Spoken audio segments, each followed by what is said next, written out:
Welcome to Eesan projects. So எனக்கு topic எதை பற்றி அப்படின்னு பார்த்தோம்னா லேண்ட்ஸ்லைட் அலர்ட்டிங் சிஸ்டம். ஸோ இந்த ப்ராஜெக்ட் எதுக்காக அப்படின்னு பார்த்தோம்னா யூஸ்வலாகவே லேண்ட்ஸ்லைட்ஸ் வந்து எப்படி தெரியும் அப்படின்னு பார்த்தீங்கன்னா அங்கே இருக்க மண் சரிவு ஏற்பட்ட பிறகு தான் தெரியும். சம்டைம்ஸ் அங்கங்கே பாறைகள் உருண்டு விழுந்த பிறகு தான் நமக்கு தெரியும். இது எங்கே மேஜராக அஃபெக்ட் ஆகும் பார்த்தீங்கன்னா இப்போ மலைக்கிட்ட வாழ்கிறவங்க அப்படிங்கும்போது அவங்களுக்கு இது மேஜரான ப்ராப்ளம்ஸாக இருக்கும். எக்ஸாம்பிளுக்கு சொல்லணும்னா இப்போ ஆகஸ்ட் 2026 ரீசன்ஸ்ல கேரளாவில் சரியான மழை பெஞ்சிட்டு இருக்கு. ஸோ இந்த மாதிரி மழை பெய்யுற நேரத்தில் வயநாட்டிலலாம் பார்த்தோம் அப்படின்னா நிறைய நிலச்சரிவு ஏற்பட்டிருக்கு. ஸோ போன ஜூலை 7 அப்போ கேரளா வயநாட்டில் 3 பேர் நிலச்சரிவு சிக்கி மாட்டியிருக்காங்க. ஸோ இது வந்து அங்கே யூஸ்வலாக நடக்கிற விஷயம் தான். ஸோ இந்த மாதிரி பிரச்சனைகள்லாம் அதிகமாக ஏற்படும் போது நிலச்சரிவுங்கிறது அந்த இடத்துல அடிக்கடி நடந்துட்டு இருக்கும். ஸோ இந்த மாதிரி இதை வந்து முன்னாடியே அவங்களுக்கு அலர்ட் பண்ணிட்டோம் அப்படின்னா அவங்களால ஈஸியாக எவாக்குவேட் ஆக முடியும்.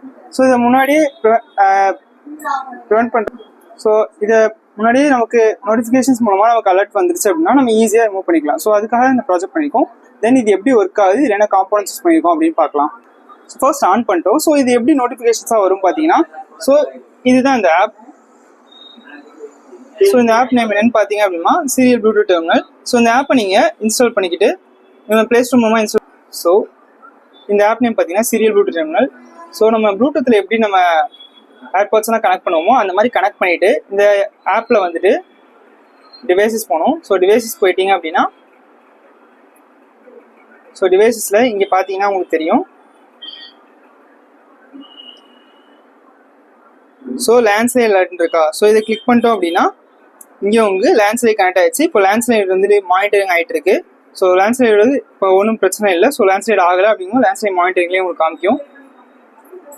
ஓகேங்களா. ஸோ இப்போ லேண்ட்ஸ்லைட் மானிட்டரிங் காமிக்கும். தென் இங்கே பார்த்தீங்க அப்படின்னா இப்போ லேண்ட்ஸ்லைட் ஆகுது அப்படிங்கும்போது ஸோ இந்த சென்சார் இருக்குல்ல, இது வந்து உங்களுக்கு எப்படி லேண்ட்ஸ்லைட் ஆகும்போது டில்ட் ஆயிடுச்சு அப்படிங்கும்போது நம்ம இங்கே பார்த்தீங்கன்னா என்ன காமிக்கும் பார்த்தீங்கன்னா லேண்ட்ஸ்லைட் டிடெக்டட் அப்படிங்கிற மாதிரி காமிக்கும். ஓகேங்களா. ஸோ இது நம்ம நோட்டிஃபிகேஷன் இந்த ஃபோனில் உங்களுக்கு வந்துடும். ஸோ இங்கேயும் நீங்கள் பார்த்தீங்கன்னா லேண்ட்ஸ்லைட் அலர்ட் சென்ட் ஆயிடுச்சு, உங்களுக்கு பஸர் அடிக்கும். அப்போ ரெட் லைட் வார்னிங்கும் உங்களுக்கு அடிக்க ஆரம்பிச்சிடும். ஓகே. ஸோ இப்படி தான் ஒர்க் ஆகுது. இதில் என்ன காம்போனன்ட்ஸ் யூஸ் பண்ணியிருக்கோம் அப்படின்னு பார்க்கலாம். ஸோ ஃபர்ஸ்ட் ஒரு 12 volts அடாப்டர் யூஸ் பண்ணியிருக்கோம். ஸோ இது மூலமாக பவர் சப்ளை போகுது. ஸோ எங்கே வருதுன்னு பார்த்தீங்கன்னா இங்கே இருக்க பவர் சப்ளை போர்டுக்கு ஃபர்ஸ்ட் வரும். ஸோ பவர் சப்ளை போர்டில் இருந்து நமக்கு இங்கே ESP32க்கு போகும். தென் ESP32 என்ன பண்ணால் இங்கே பார்த்தீங்கன்னா ஒரு ரிலே கொடுத்துருப்போம். இந்த ரிலே அப்புறம் இங்கே ஒரு பஸர் இருக்கும். அப்புறம் இங்கே இருக்கு வந்து அலார்முக்காக ஒரு ரெட் எல்இடி கொடுத்துருப்போம். தென் இங்கே I2C LCD மூலமாக இந்த LCD மூலமாக நமக்கு அலர்ட் சென்ட் ஆயிடுச்சா இல்லைங்கிறது நம்ம நோட்டிஃபிகேஷன்ஸாக காமிக்குவீங்க. தென் இதுதான் ADXL35ங்கிற சென்சார்.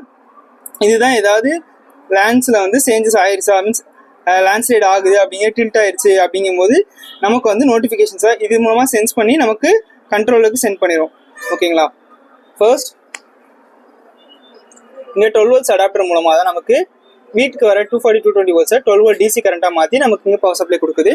தென் இங்கே இருக்க பவர் சப்ளை போர்டு என்ன பண்ணணும்னு பார்த்தீங்கன்னா நமக்கு வர 12 volt 5 volt கனெக்ட் பண்ணி தரும். ஸோ எதுக்காகன்னு பார்த்தோம்னா ESP32 அப்புறம் மற்ற சென்சார்ஸ் ஒர்க் ஆகுது எல்லாமே 5 volt ஒர்க் ஆகும் LCD எல்லாமே. தென் இங்கே இருக்கிறது ESP32 மைக்ரோ கண்ட்ரோலர். ஸோ இந்த மைக்ரோ கண்ட்ரோலர் என்ன பண்ணணும் பார்த்தீங்கன்னா நம்ம சென்சார்ஸ்லேருந்து வர சிக்னல்ஸ் டேட்டாஸ்லாம் ரிசீவ் பண்ணி ஸோ டில்ட் ஆயிடுச்சு அப்படிங்கும்போது நமக்கு மெசேஜ் நோட்டிஃபிகேஷன் சென்ட் பண்ணுறதும், தென் பஸரை இது ரிலேவை ஸ்விட்ச் பண்ணி நமக்கு பஸர் அண்ட் லைட்ஸை அலார்ம் சென்ட் பண்ணுற வைக்கிறதும், தென் நமக்கு I2C LCDயில் நமக்கு நோட்டிஃபிகேஷன்ஸாக காமிக்கிற எல்லாருமே இதுதான் பிரெயினாக ஆக்ட் ஆகி இதுதான் பண்ணு அப்படிங்கிறத சொல்லுது.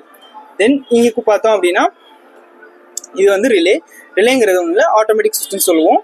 ஸோ இது ஆட்டோமேட்டிக் சுவிட்சுங்கிறது நம்ம சுவிட்சுங்கிறது ஆன் ஆஃப்ங்கிறது இந்த ஆன் ஆஃப் மெத்தடே இது வந்து ஆட்டோமேட்டிக்காக பண்ணணும் உங்களுக்கு. ஸோ இதை ஆன் பண்ணோம் அப்படின்னு பார்த்தீங்கன்னா இங்கே இருக்க பஸரையும் இங்கே இருக்க உங்களுக்கு லைட் ரெட் எல்இடியும் உங்களுக்கு ஆன் பண்ணி கொடுக்கும். ஸோ அலர்ட் ஆயிடுச்சு அப்படிங்கும்போது தென் இங்கே இருக்க I2C LCD தான் உங்களுக்கு நோட்டிஃபிகேஷன்ஸ் காமிக்கும். மானிட்டர் பண்ணிட்டு இருக்கு அப்படிங்கிறத உங்களுக்கு நோட்டிஃபிகேஷன் காமிக்கும். தென் அலர்ட் சென்ட் ஆயிடுச்சு, லேண்ட்ஸ்லைட் ஆயிடுச்சு, ஸோ அலர்ட் சென்ட் பண்ணுறோம் அப்படிங்கிற மாதிரி காமிக்கும். தென் இந்த சென்சார் தான் நமக்கு வந்து லேண்ட்ஸ்லைடை டிடெக்ட் பண்ணி நமக்கு வந்து கண்ட்ரோலுக்கு டிடெக்ட் பண்ணி சொல்லுது. ஓகேங்களா. ஸோ இப்படி தான் இது எல்லாம் ஒர்க் ஆகுது. தேங்க்யூ.